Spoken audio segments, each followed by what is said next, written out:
This story is chronicled on the National Archives website, and I'm paraphrasing to retell it to you today. So shortly after midnight on July 12th, 1973, a huge fire was reported at 9700 Page Boulevard in St. Louis. The 6th floor of the National Archives, the National Personnel Records Center, was on fire.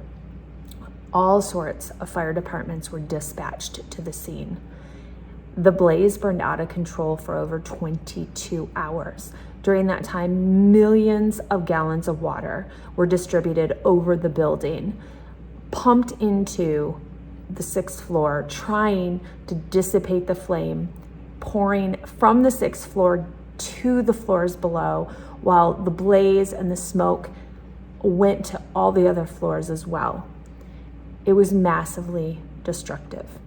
The smoke was so heavy from the fire that all of the community around the facility were told to stay indoors because it could be hazardous to go outside. It took 4 full days of battling the blaze before the fire departments could officially declare the fire put out. During those 4 days, they encountered many different obstacles, including pumper trucks that broke down, lack of water pressure. Just things seemed to be against them to allow this fire to keep doing more and more damage. Overall, 42 different fire districts responded to the fire at the National Personnel Records Center. The catastrophic event was investigated thoroughly, and nothing was ever found to be the immediate source of the fire that had started on the 6th floor. Right away, teams started going in as soon as they could to recover any data, information, paperwork, sticky note, whatever they could find to salvage. Some of this was even done while the fire was going on in certain areas of the building. When it was safe in other areas, they would go in to retrieve as much as they could.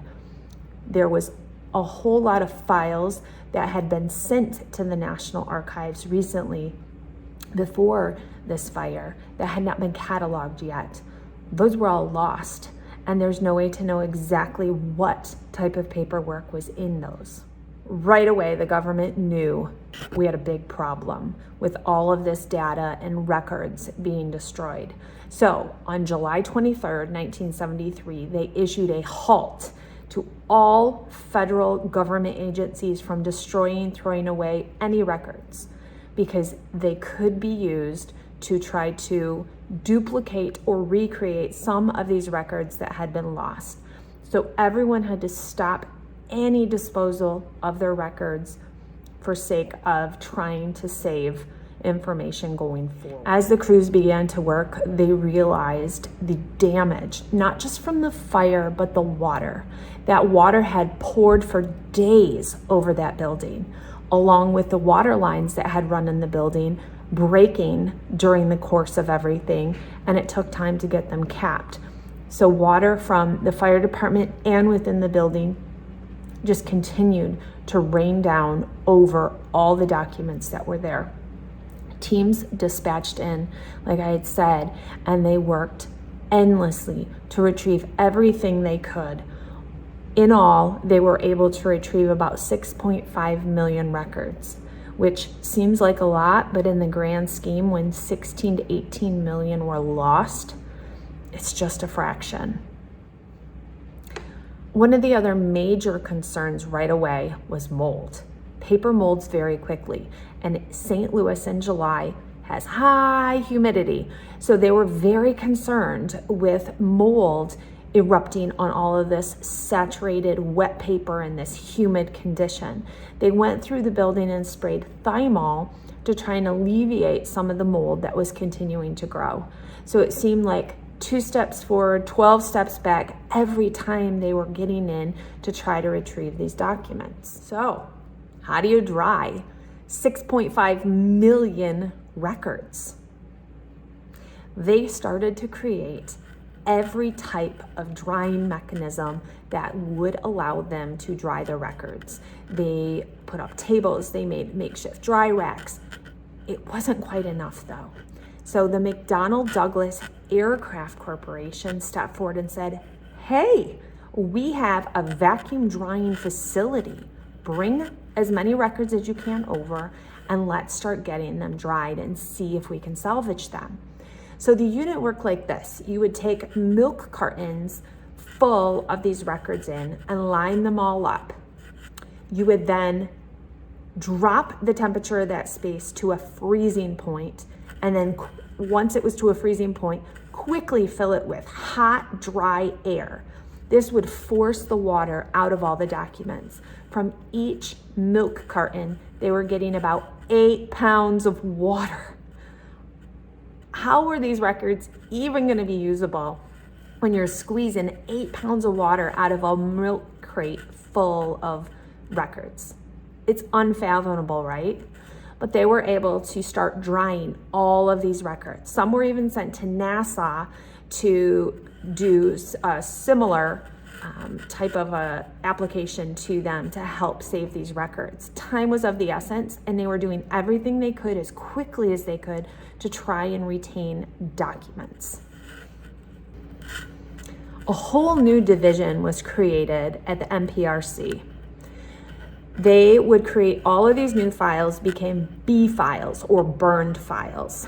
Later, they would be moved into an R registry or reconstructed, recovered files once they had put enough together to create a new file for a veteran.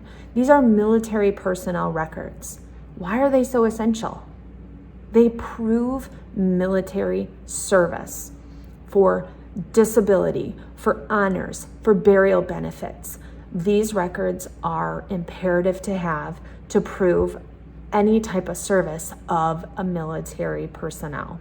This new team then sent out requests and started digging in to try and find anything they could as they were building these files for veterans and for military personnel. They were getting veteran claim files, individual state records, pay vouchers, selective service system registration records, other pay records that showed any type of payment they had received from the military, medical records from military hospitals, and all sorts of other things, trying to recreate what they needed to on site. With many of these records, there was no duplicates that existed. And there are veterans still today that have no military records. So where this becomes applicable in my world as a mortician, as a funeral director serving families, is trying to get burial honors or getting to be buried in a national cemetery for a veteran. If the family doesn't have a DD-214 or a discharge paper, we would try to request it from the county. If the veteran had filed it at the county, we can try to request it at a state level if possibly it is there. We would then go to National Archives.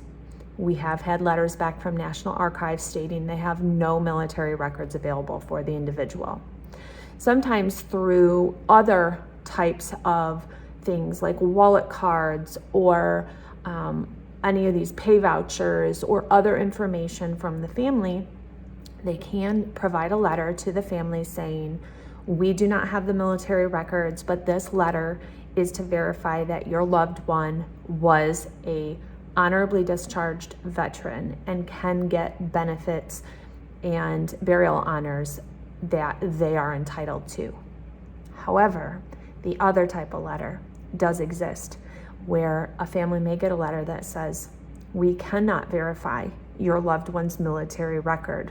Therefore, you are not entitled to any burial benefits or burial at a military cemetery. That one's hard. It's hard to show the family the letter. It's hard for the family to get that letter when they know their loved one served, but there is no proof. And sometimes we, the morticians, are the ones who have to break that news to the family. It's not our rules. It's not our choice. But we have to know someone is honorably discharged in order to be able to get a flag, to get the military to come do honors at the graveside, or to get someone buried in a national cemetery. So for all of these veterans that lost records, it was crucial that they had some type of records at home, because national records, unfortunately, were destroyed in such a massive quantity. Again, 80% of Army records from 1912 to 1960, and 75% of the records from 1947 to 1964 were completely destroyed. We are moving out of the time where a lot of those veterans are still alive.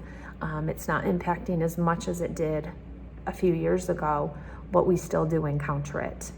So do due diligence now if you are a veteran or have a veteran in your family that is going to want to have military honors. Put in a request now if you do not have those records. Get ahead of the situation, because requesting records can take months or up to years. It depends on, how deep they have to dig and what they have to reconstruct. So do your due diligence now, little alliteration, and try to get those records in hand ahead of time. Your local funeral director will help you with this, or they should, and will help you get things in place. So if you didn't know the story of the Great Fire of 1973, you do now. And yes, it could impact your family one day, or someone you know and someone you love. So get your military records in order, because they may not be available if you try to request them.